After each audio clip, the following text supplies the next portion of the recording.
maybe went out and they saw what a community should be. Like they worked out in a community that was toxic and abused people, and they see bees working together and they're like, whoa, mind has been blown. That's the type of world I want to create. And that changes them.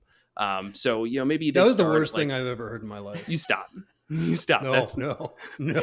so My friends were dicks, and then I met all these bees. Welcome to Monsters of Multiclass, your Dungeons & Dragons fix. I'm Eliotti. I'm Jared Vornagel. And I'm Will Melden. And we are back after a 2-week hiatus where we are taking a look at the Bard Ranger Multiclass. As part of our Redux series, we did this back in 2019. There's been a ton of changes to the system. We are older and wiser now, allegedly. We'll see if that holds true. So we're re-looking at some old ones that we think deserve fresh eyes. So let's dive into it. Yeah, and I think this one's going to be a banger. And I only say that because it's a portmanteau of Bard and Ranger. Banger. That's what this one's called. Yeah. All right. Bringing back the portmanteaus.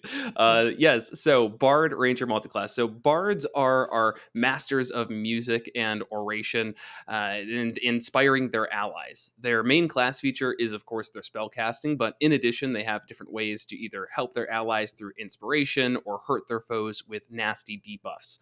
They're also skill monkeys in their jack of all trades skill that they get gives them half proficiency basically in all skills. So a lot going on with the bards. And this full spellcaster takes 13 charisma to multiclass in or out of, and multiclassing into them grants you proficiency in light armor, one skill, and one instrument of your choice. Then we have the Rangers, so guardians on the edge of civilization. They do what they must to keep back the horrors that haunt mankind. Their main class feature is a little less obvious, but let's just say that they're nature and monster fighters. Multiclassing in or out of them takes 13 dexterity and 13 wisdom.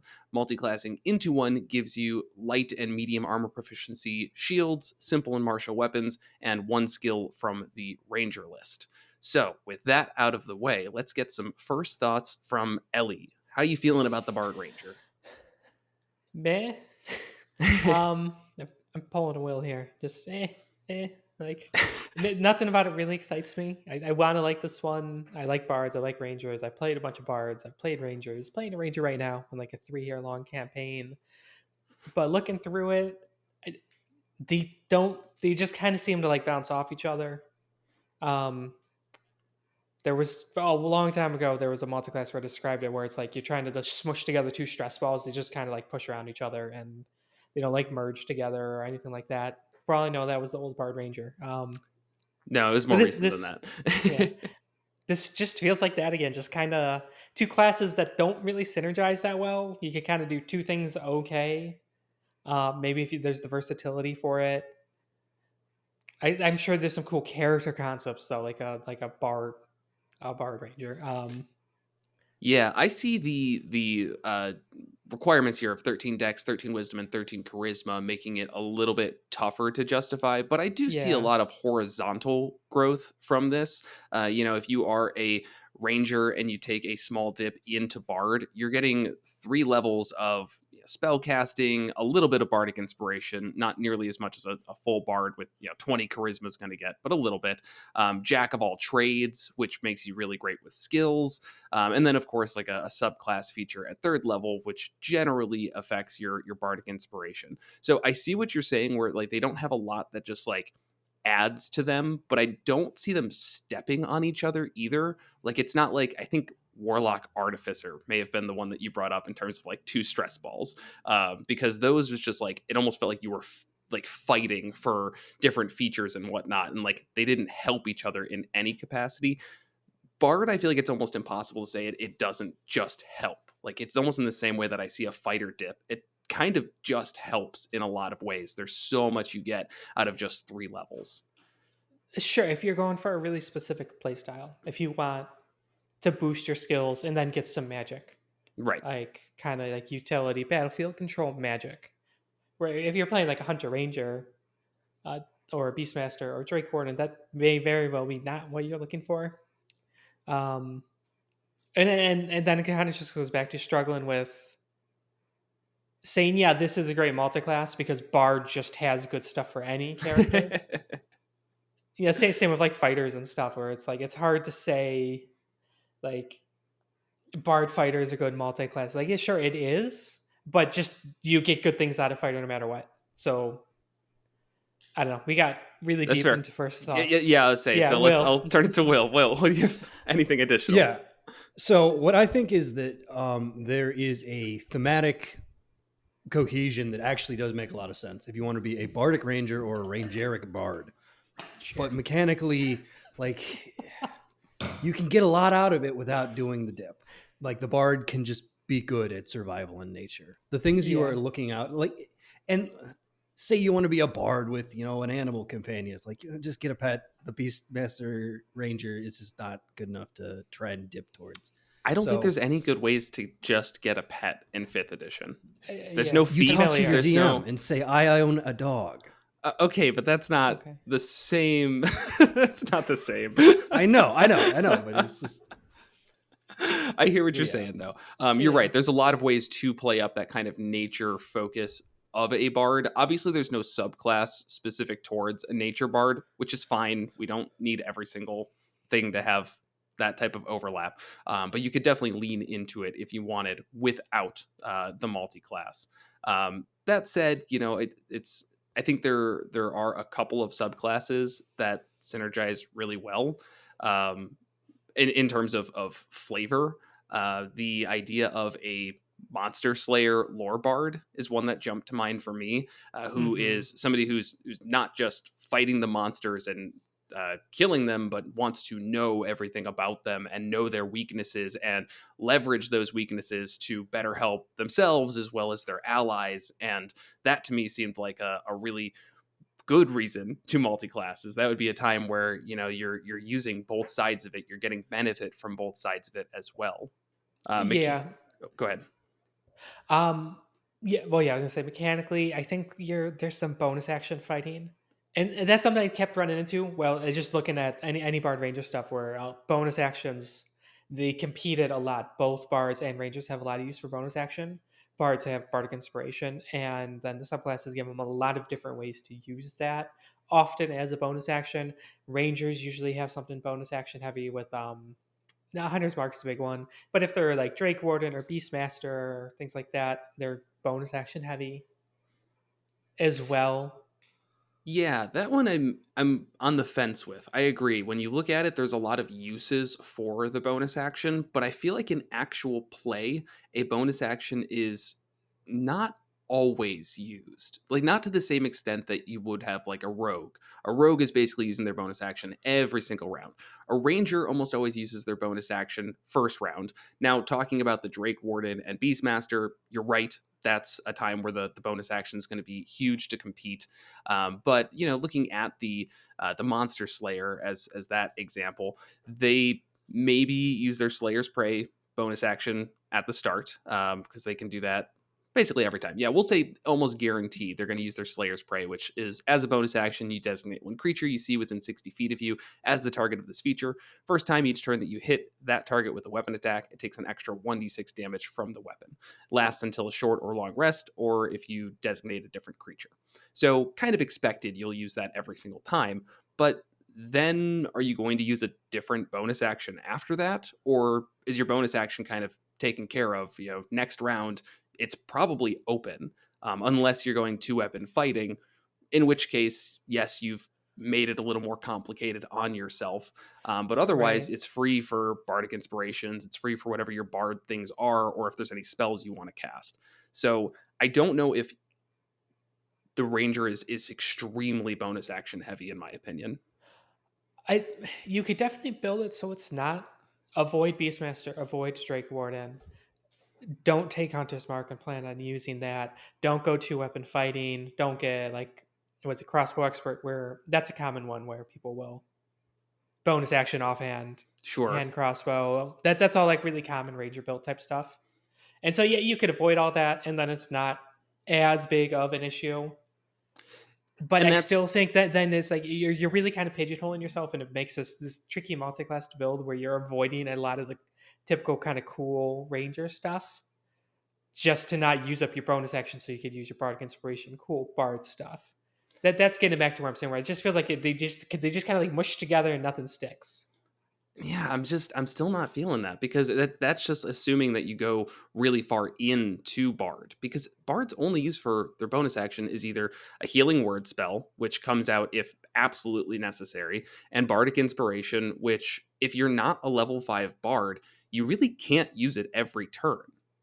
So like you still could do 2-weapon fighting on occasion. It's just if you have a better use, if you need to use that the Bardic Inspiration, then okay, you can use your Bardic Inspiration and forego one attack this time. It's not that you have to completely avoid them. You might just not want to build it into, like, in order to meet the damage threshold that I'm looking for, which I don't know anyone who's ever seriously built a character that way. Then I can't use my bonus action for anything other than attacking.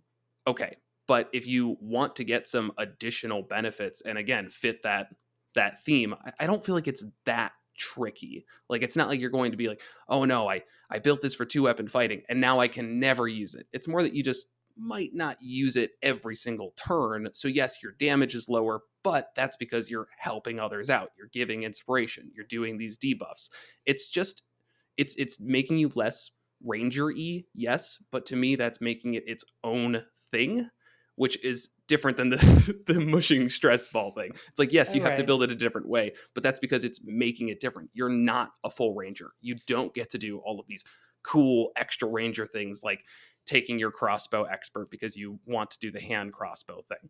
You're instead playing a bard ranger, and that means you have to do it differently. You have to forego some damage. You have to forego some of the peak ranger things to then spread yourself out. Let's also address the one thing that we have run into and kind of almost forgotten is if you were planning on skating by with a 13 charisma, you're not going to have a great time because that is tied directly to your bardic inspirations. But you know what? Right, that's a really good point. A ranger can coast by on a 13 wisdom. Yeah, that's true. Yeah, that's the one saving grace. I say a lot of characters, just get to 14 wisdom anyways because it's just a good stat, even if it's not used by the class. Just because the perception and wisdom saving throws are really important. So a lot of characters just end up with it anyway. So that one I'm not too worried about. Focus on Dex and Charisma. Which is kind of awesome, what bards already do. Exactly, yeah. So I think the only thing that makes it harder is usually when we see a bard, it's like they get their dexterity to 14, maybe 16, and then focus on charisma until it's 20. Here it's a little bit tougher because the expectation is you are attacking. So you almost have to focus on dex first and accept that, well, my charisma is only 16, so I get 3 uses of bardic inspiration. That's, unless you're going really deep into bard, that's just what you live with. It's still 3 times a day that you can affect a roll with an additional d6. That's a pretty big swing in rolls that count. Even in that case, depending on your playstyle, you might want to keep like dexterity at 16. I feel like +1 to hit is felt less than like +1 to a saving throw and +1 extra bardic inspiration. That's a good point. And also if you do a kind of a ranger type build for a range type build for the ranger, you can do archery to kind of pad out your to hit.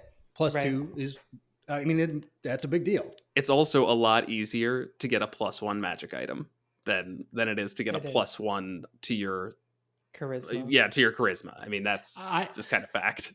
Are there any magic items? Like you have things for strength and things for intelligence to get it like 19 and 20 and giant strength belts, and I can't think of a charisma one off the top of my head. There might be, but I just so infrequently use official magic items at this point that who knows. But there's at least precedent to say like, okay, your charisma is super low. It's for your multiclass, whatever. Here you go. Take this thing that makes it 19. That is a whole other can of worms, though. Oh yeah, where this multiclass only works if I get this really specific magic item. I don't like that build. I don't. It is perfectly acceptable to come to a table and demand a belt of giant strength or a instrument of bard's charisma. Yeah. I would love to see that. I'd be a fly on the wall for that conversation. Just I'm not gonna play. I'm not gonna play unless you give me the hill giant strength belt. Okay, you could just leave. Like that's fine. And then what would happen if you pick it, you multi-class. I'm assuming some of the multi-class rules it says like the base stat needs to be 13. I don't actually know off the This top has of my come head. up on the forums. I think it was one of those like. Yeah, if you get like the headband of intellect, and because of that, your intelligence goes from 8 to 19, and you multi-class into wizard, and then for whatever reason you lose the headband of intellect. Do you lose I don't the know what multi-class? happens. That's a really good question. It I doesn't would say do your one base. level lower than your party. You lost it. Your DM is punishing you for this. It says to qualify for a new class, you must meet the ability score prerequisites for both your current class and your new one. I like how this is episode like 120, and we're reading the multi-class rules right now. We're like on the 140s. There's Yeah, a whatever. chart in here. So it says, for example, There's multi-class rules? a barbarian who decides to multiclass into the druid class must have both a strength and wisdom score of 13 or higher. Without the full training that beginning character receives, you must be a quick study in your new class. Blah blah blah blah blah. So I feel like you wouldn't lose them. It's when you decide to multiclass into it, you need to have that score. That Right. seems abusable, and it is definitely abusable if you're like, I'm going to attune to this and then take a level and then I'll never touch that again. But like, don't play that game. Like, That's a good business idea, though, if you do come into possession of these items. that is a extreme gamification of the table experience, and it's honestly upsetting me talking I about kind of love it. it. Rent the headband of intellect for a day. We'll teach you Exactly. like two things. We'll teach you to cast two spells, and boom, you've got a level in wizard that we can never take back. Right. And then yeah, they're good to just advance. It's like shortcutting it. Ugh. You can take it back and yeah. Well, but you would need to, I think anytime you took another level, you would need to get that headband. So you go out into the woods, you kill like just enough boars, and then you get your headband, and then you kill one more. Great. You return the headband, get your wizard levels. This is horrible. It is. Anyways, yeah, I think what would be an easy way to get around this if you don't want to have these types of conversations at your table is, yeah, just say the base score needs to be minimum 13 Right. without magic items. And then it doesn't become confusing. I guess there is a question if like you fight a shadow and your strength goes down. It's not like you lose your fighter levels when that happens. Right. Yeah. Anyways, how do you even pivot from that? From the classic, the multi-class general, I think I do like Bard picking up some ranger levels. If Bards are not casting spells, a lot of times they feel a little ineffective. Yes. Their damage output is really, really low. Like they basically have no damage at cantrips other than cutting words, which is a D4, not cutting words, vicious mockery, which is a D4. And then it has a writer of making an attack disadvantage, which is nice, but sometimes you just want to be able to do consistent damage. Unless you go like swords, they never get multi-attack. So being able to go like a lower bard with some levels in ranger, and you can become competent with when you're not casting a spell, you have a decent attack to fall back on. You're not just doing like a little pot shot with a hand crossbow with a +2 hoping that you hit. I guess Valor also gets extra attack, but and I'm sure there's, but not I'm sure, I know there are arguments that could be made. There's better ways to get damage than doing this. But if you have the character concept in mind of a ranger bard, I totally agree. That is a great way to make yourself feel like you can do more damage. I see that all the time when people are playing bards. They really kind of get midway through to it, like level 7, level 8, kind of where we're approaching in our campaign. And the bard's like, I can't do any damage. Like I just don't have any good damage spells. My weapon doesn't do much damage. You have no cantrips that really do damage. I mean, even, Vicious Mockery goes up the D4 to 2D4 at 5th level. Ooh, really, really smacking them down. And they don't get any other damage cantrips. I won't say it's a flaw of the bard. That's the point, but it is definitely a blind spot, one that can be rectified by taking that ranger with archery skills, and then great, now you've got +2 to your to your ranged attacks, which means you still don't have to get up in anything and can put out some more consistent damage if you get up to 5th level in ranger. Right. And with the new Ranger options, I do feel like the 5-level dip into Ranger is much more enticing than it used to be. The old style Ranger was just, I don't know, it felt like, why not just do Fighter if you're only going to put a couple levels in? But now, I mean, you get the canny, so choose one of your skill proficiencies. Your proficiency bonus is doubled for any ability check you make that uses the chosen skill. Pairing that with an Eloquence bard and making the check Persuasion Oh, no. is mean, and do not do that to your DM. Because the Eloquence part have the thing where if they roll Persuasion or Deception, if it's less than an 8, it's treated as an 8, right? If Or it's less than 10. a 10, it's treated as a It's 10 treated- basically, unless you get higher. So you can be getting like a minimum of 30 on your persuasion rolls. Yep. This is a balanced class. And remember, Eloquence when you is do a pretty- persuasion roll, a 30 means they have to do it. Yeah, whatever matter you what want. it's literally mind control. Don't People forget listen to that a everyone lot. in the community say, no, there's nuance to this. And no, it's literally mind control. You have That's to not remember true. that some of Don't our do that. listeners may not understand I sarcasm. was going to say, that's why I just said, that's not true. It is not literally mind control. There People is are a not going to do something they're not already. There's a chart in the DMG, which nobody's read ever, and it specifically Hey, I said shows. that. Hey, yeah.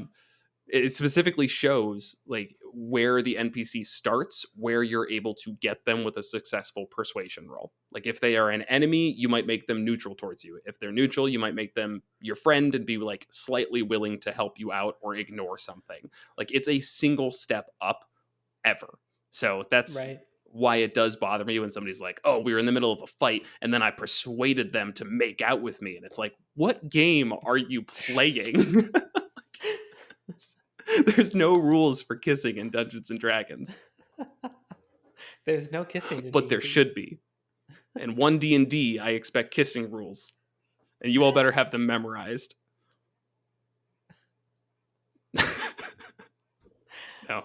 Okay. We're not changing our game up that much. All right. So we did talk about the College of Swords, and I think that actually can help the Ranger a good amount as well. For a lot of the reasons I've already mentioned of just a 3-level dip into Bard is helpful, but they also get the Blade Flourishes, which I just like a lot. They have the 3 options of a defensive Blade Flourish, slashing, and mobile. They also just get, as a default, whenever you take the attack action on your turn, your walking speed increases by 10 feet until the end of your turn. And that's awesome too. I mean, Rangers get a pretty good amount of movement, but I won't turn down an extra 10 feet of walking speed here. Right.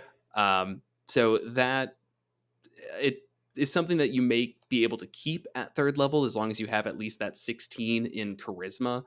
But in the event that you're going further in levels, could easily get it up to 5th level, where you then at least would have the short rest refresh of your bardic inspiration. And it goes up to a D8 as well. So obviously 5th level for Bard is just really strong because you get all of that plus 3rd level spells. But you could stay at 3rd level for a good amount of time.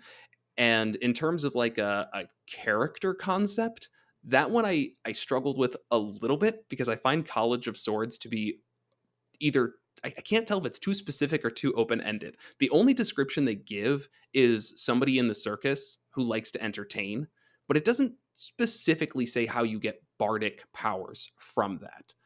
And that has always rubbed me the wrong way because it's like what Will brings up a lot of times where like the default of being a religious worshiper is not a cleric, or the default of being a warrior who has religion is not a paladin. So to me, it's like, just because you're an entertainer with swords doesn't make you a bard. And it never really goes into how you learn to be a bard. I think they just take it to the next level. Their sword play is an art. It's a dance. And that's their performance, their love letter to the song of creation that they pull their magic from. It is a College of Swords, the implication being much like they went and studied this. I know a lot of times we don't do that, but I mean, that is the flavored explanation. You're They're fine, so but it's well not studied. It's not in the College of Swords. That's kind of my point. Is the other ones it does talk about that. College of Swords. Yes, it says College of. So let's just go with it. Let's say you went to Sword College. I'm going to Sword College. What do I expect for my life? Just swords all day long, every day. Yeah, not being a bard. No, you become a bard because you're so good with your swords. No. I thought I was going to become just really good at swords. No. Is this the wrong college? I get what you're saying. It's the one that I feel like they phoned it in and they're like, the Valor Bard isn't very fun. Here's a more fun class. Sorry.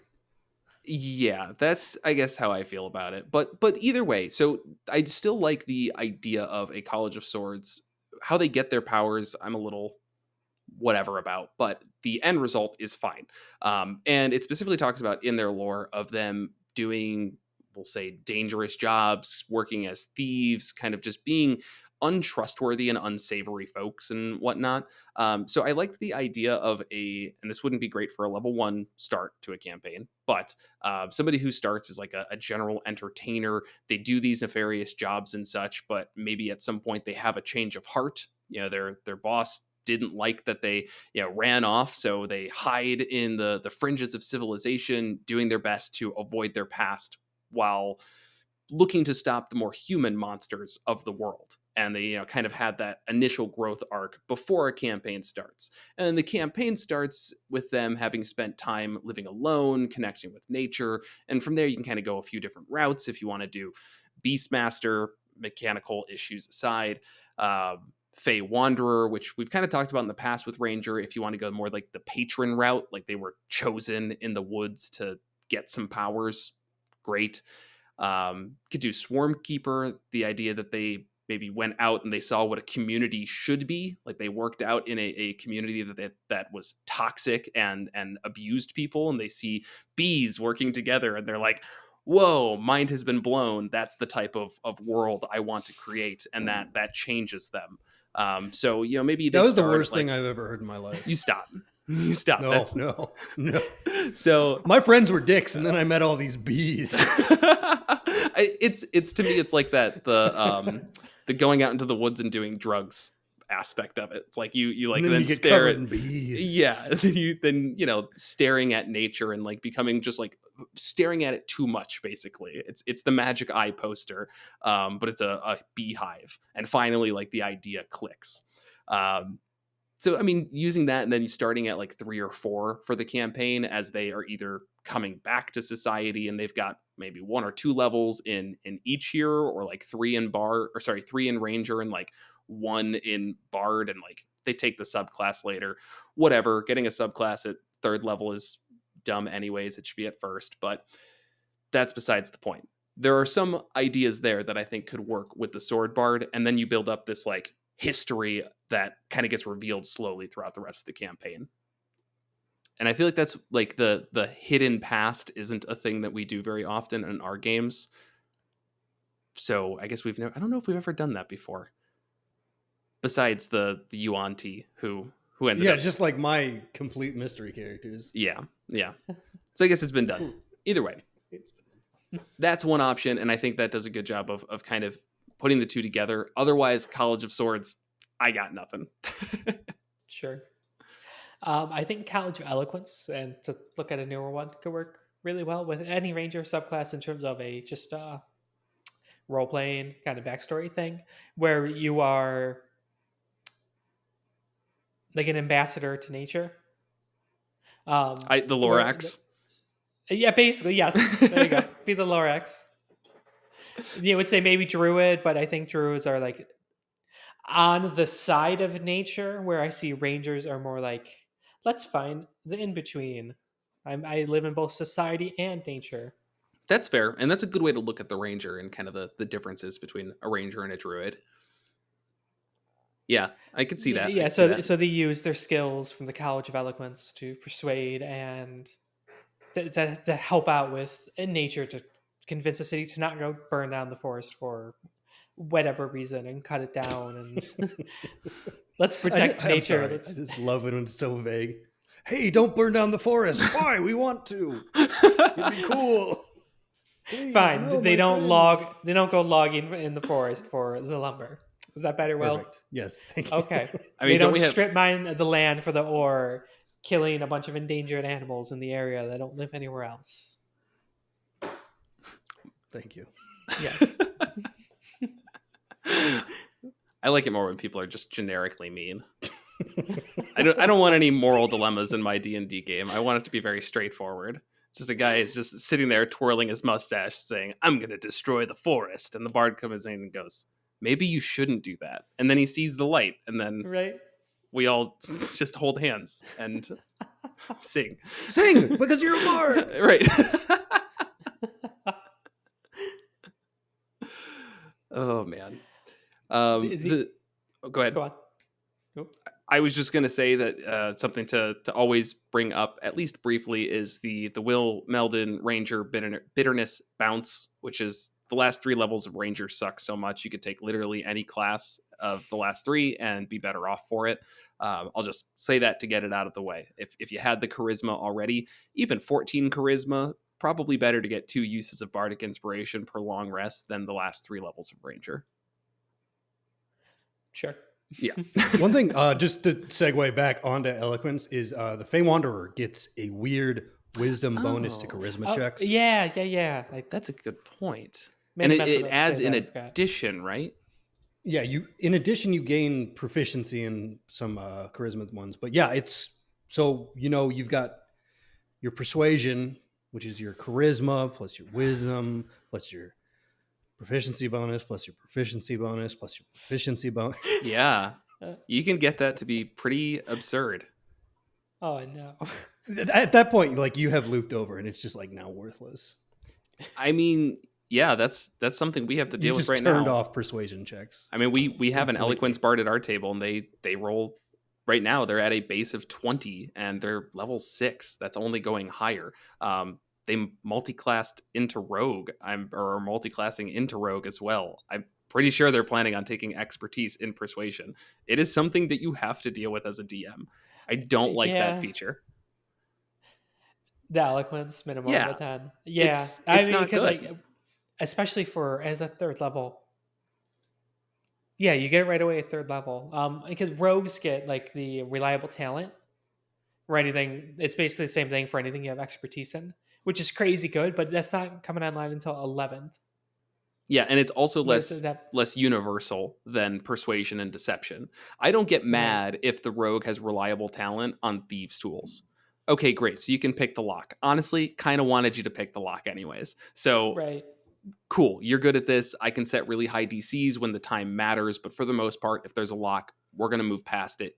You got it. Right. For persuasion and deception, it's kind of more important. They're really going to be game-changing skills in the role play side of the game. Yeah, and it definitely can't be worked around, but as you said, it needs to be a thing on the mind of the DM at all times. That you can't gate things behind a persuasion check unless you are specifically just doing something to have that player feel good, which is totally fine. Sometimes throw things at your players that their character will succeed at because it's cool and makes them feel cool.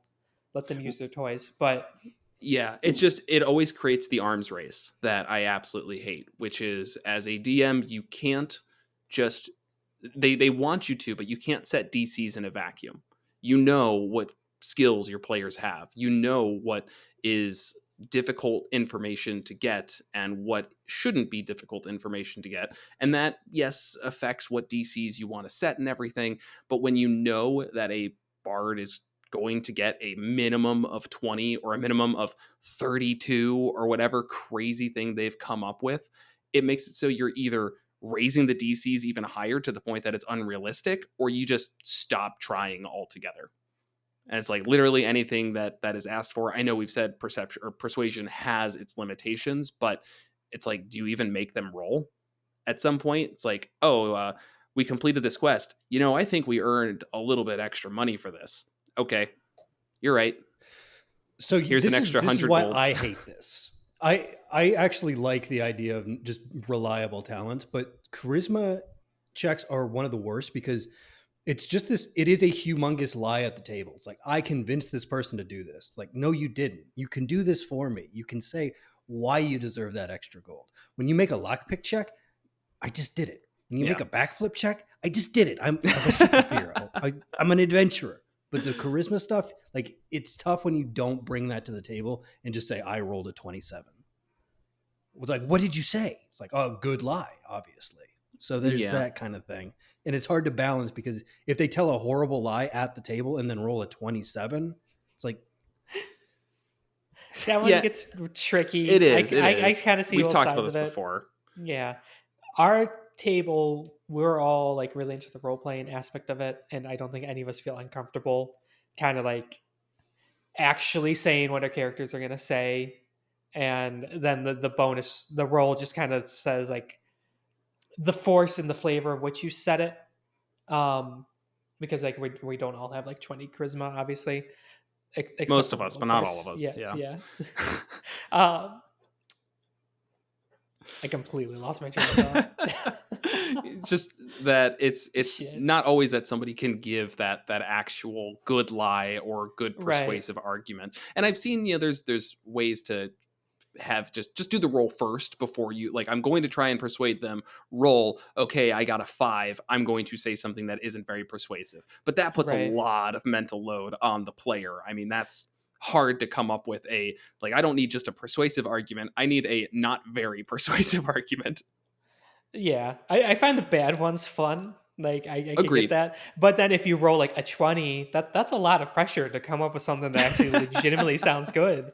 Where it's like I'm playing this College of Eloquence 20 charisma person, and like that's not me. I'm not that quick and persuasive on the spot.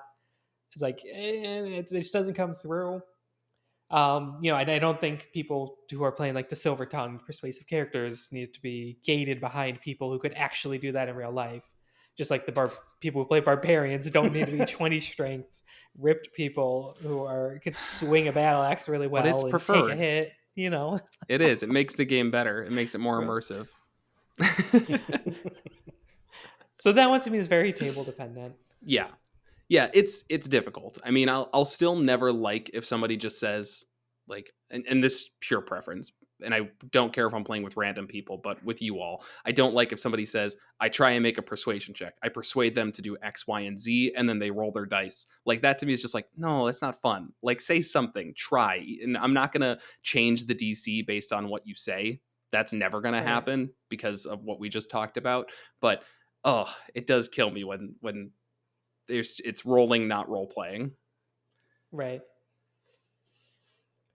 Oh well. But, yeah, Silver Tongue will I won't be sad to see that go if it ever. End of story. That should not be a 3rd level feature. Yeah. No, a higher level. If it was higher level, I'd be more okay with it. Just.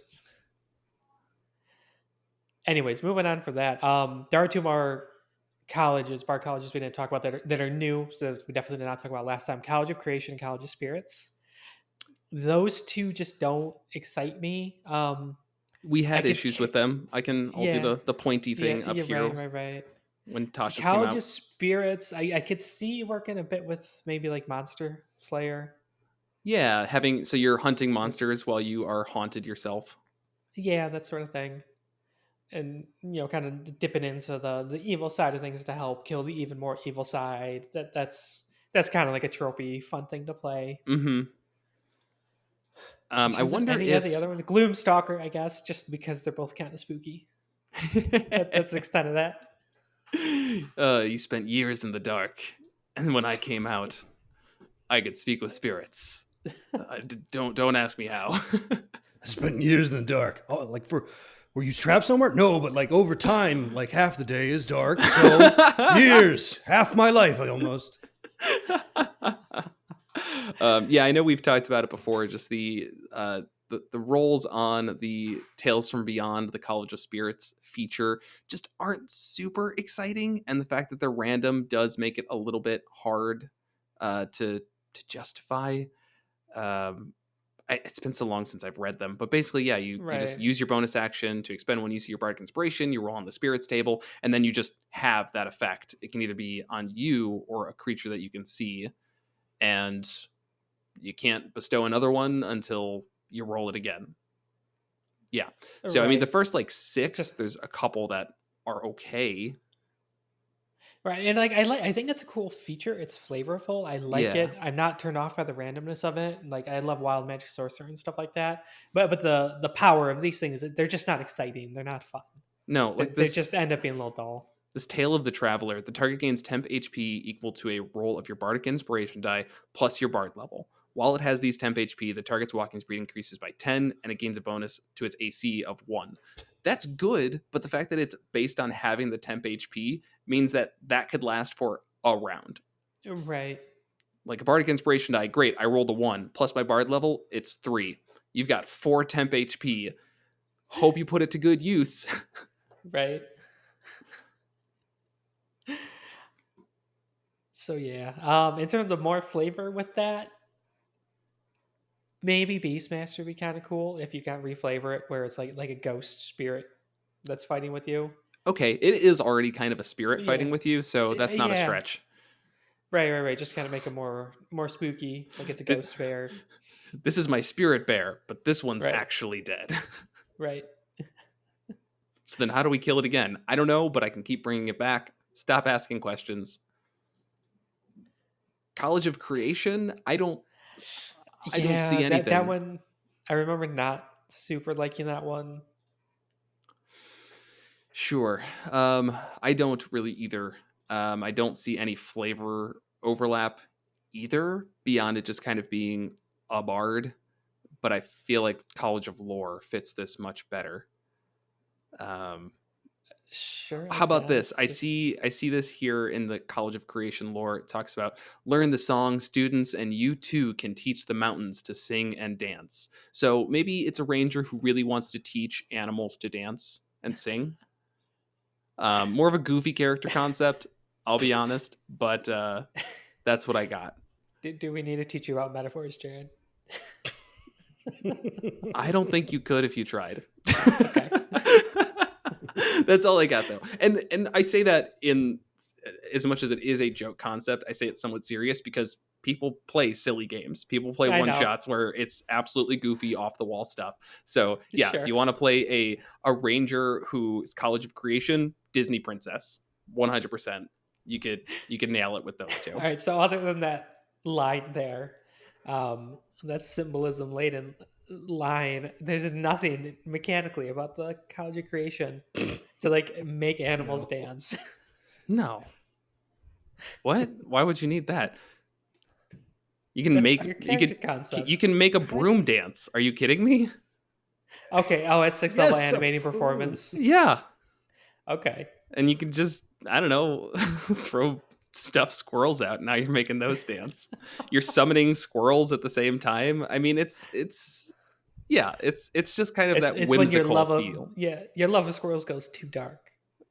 You love them so much and just need to see them dance and be joyful, but the only way you can do it is to inanimate objects. So you kill them and make them inanimate objects. That's a little too dark, but you know what? Yeah, let's do that. That's my next character. It's been decided. It'll take until like level 20 to even work here. Probably work better with Druid, actually. You also don't need to be a ranger. You could just get to level 6 in the College of Creation Bard. And just kill squirrels. Yeah. No, this is actually, we have actually uncovered something I like, and that's the mad taxidermist. Yes. Yeah, if you're the Hunter Ranger, College of Creation. I love it. Just go out into the wild and try and just kill whatever you can, and then you just stuff it and use it as one of your items to dance around. Yeah. I mean, the size get large or less, so you eat bears and stuff. Oh my god. Yeah, all of it. I mean, that's amazing. You're like the creepiest puppet master. Okay, and of course, like the poorly taxidermied. I'm sure we've all seen pictures of like really creepily poorly taxidermied animals. Just its eyes are in the complete wrong spot. Right. Has stuffing coming out of odd spots. Yeah. So I don't know how, but this joke concept turned into it, and like it could be an interesting character. It's still a joke. You can make it gruesome. You can make it an enemy, because if Am I remembering correctly? This as soon as like a creature is dead and their corpse is considered an object, right? Correct. So, I mean, could you animate a corpse with this? Yeah. It says Like rules as non-magical written. item, That's not a which magical. is People weird. aren't magical. Yeah, no, but item. It doesn't say object. It says item. It doesn't say object It's then. as an you can animate one large or smaller non-magical item. That's about it. There's no rule on what constitutes an item versus an object. That's Not just that I know of. just Okay. poor wording once again. So I'm going to say anything that's an object can be animated. That would be my ruling. Yeah. So yes, That's you kind of could weird and creepy. you could make your enemies rise up from the ground, but this is no weirder than a necromancer. No, it actually is much weirder than a necromancer. I'll put that out there. This would be a strange thing for a party to run into because they're like, oh, it's a necromancer, but no, they're like creepy puppets that aren't zombies. Yeah, I mean they're dancing. Yeah, they're not zombies. They're not. Yeah, Honestly, dead. This is sounding much better as a enemy. That's what I was saying. Than an actual enemy. player. An evil NPC. Because if you all ran into the puppet master who just had like a bunch of corpses that they made dance and attack you, that's kind of terrifying. And also they'd be singing. Right. Which a necromancer probably wouldn't do. It'd be pretty fitting for like some type of chaotic forest with fey creatures. Yeah. Yeah, unfortunately you can only have one of these dancing items, but yes, if you're using the character stat block, but if you're using the concept and making it worthwhile, then you can change that up. And you really just do like the animate dead and you just have them dance. It's just a mix of necromancer. No, that's the spooky skeleton thing. We're off topic again. I mean, they're skeletons. Everybody's a skeleton underneath their skin, Will. You just leave the skin on. Everyone is a dancing skeleton. I mean, this is so unnecessary of a conversation, but if somebody was killed and you taxidermied their body and left the bones in there and then animated them into a skeleton, then they would be a skeleton wearing a person suit, basically their own person suit, but you're animating the bones. That's the important part. Right? So it's not a zombie, it's a skeleton stat block. Wearing a meat suit. Wearing a meat suit. Well, you take out the meat. You take all the meat out because that rots. You don't need the meat. Leave it with skin and stuffing. Yeah, skin and stuffing. Okay. Any other characters? Yes. Yeah, any of the new Ranger stuff we haven't talked about. Drake Warden with Bard. Mechanically is... No, one thing that I'll mention that I didn't talk about with the companion Rangers is you mentioned how they don't generally, we'll say the bonus action stuff conflicts. That's a bit of a problem. Totally agree. One thing that is made better with the Bard is that these creatures generally don't have a ton of HP. They have a high chance of dying in combat. Going a full spellcaster makes it so that you can more readily bring them back into the fight. Right, so takes a spell slot. Right, takes the first level spell slot. As a ranger, you really don't get too many spell slots, so every single one feels like a big drain. But going Bard can make that a little bit better. Even if you're just taking like a 3-level dip into Bard, you're getting a lot more spell slots than, I mean, that's the equivalent of 6 levels in Ranger. So that's something small, but definitely a benefit. Right. Like College of Eloquence, Drake Warden, you are using your Silver Tongue and persuasive abilities to kind of keep the Drake enthralled and working with you.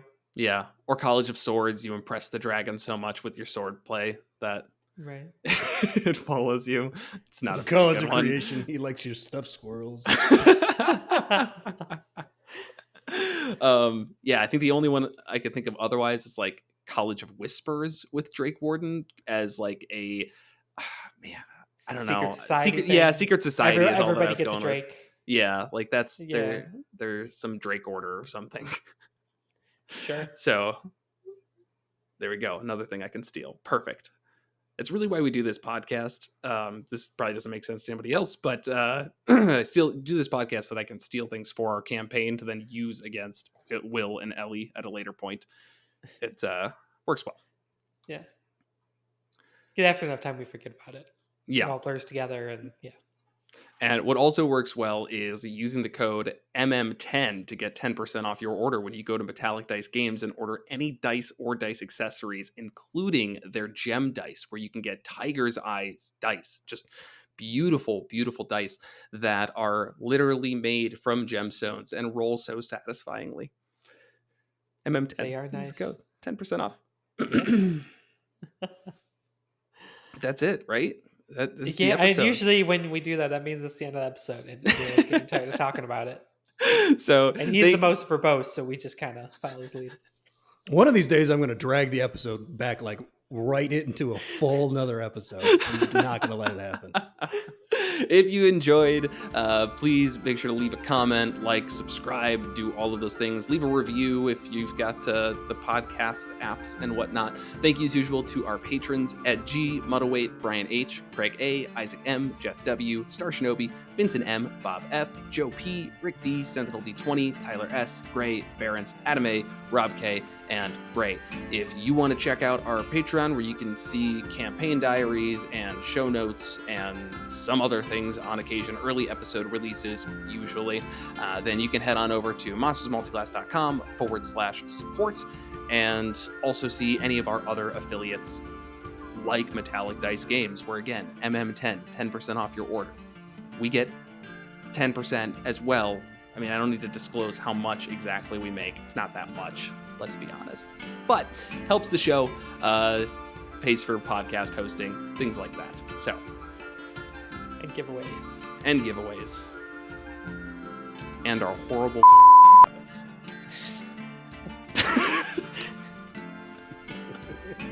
You can cut that if you want. No, just bleep so they don't know what it is. All right. End it, Ellie. Yeah, as always. Thanks for watching.